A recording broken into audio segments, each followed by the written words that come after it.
America के president Donald Trump ने Apple को सीधी धमकी दे डाली।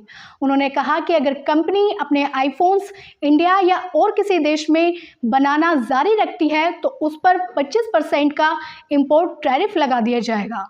ये धमकी उन्होंने अपने ट्रुथ सोशल प्लेटफॉर्म पर दी, जहां उन्होंने एप्पल के सीईओ टिम कुक के साथ अपनी पुरानी बातों का भी जिक्र किया। ट्रंप ने 25% टैरिफ लगाने की धमकी दी है, जो एप्पल के लिए एक बड़ा फाइनेंशियल चैलेंज हो सकता है। कैसे, चलिए जानते हैं।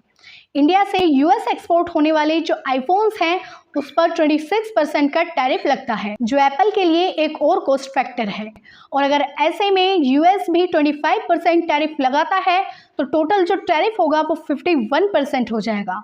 अब एप्पल के लिए ये जो सिचुएशन है ये काफ़ी सरदर्दी वाली सिचुएशन है, क्योंकि एप्पल ने जो आईफोन्स का मैन्युफैक्चरिंग है उसको इंडिया और वियतनाम जैसी कंट्रीज़ में शिफ्ट कर दिया, ताकि यूएस चाइना ट्रेड टेंशंस के चलते लगने वाला जो हाई टैरिफ है उससे बचा जा सके।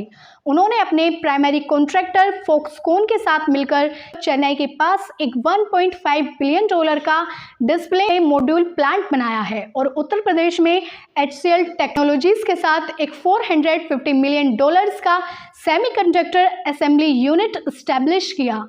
ये मूव्स एप्पल की स्ट्रेटेजी को डाइवर्सिफाई करते हैं और इंडिया को एक क्रिटिकल हब बना रहे हैं। इंडिया आईफोन्स का दूसरा सबसे बड़ा प्रोडक्शन बेस बन गया है, जहां 10 से 15% आईफोन्स असेंबल होते हैं। अगर यूएस ने 25% टैरिफ लगाया तो ये इंडिया में जो आईफोन्स हैं उनको भी अफेक्ट करेगा। ट्रंप की टैरिफ थ्रेट्स के बाद यूएस स्टॉक मार्केट में भी गिरावट देखी गई। एप्पल ने अब तक ट्रंप की वार्निंग पर कोई ऑफिशियल रेस्पॉन्स नहीं दिया है, लेकिन कंपनी को अपनी ग्लोबल सप्लाई चेन और प्राइसिंग स्ट्रेटेजीज को दोबारा से इवैल्यूएट करना पड़ेगा।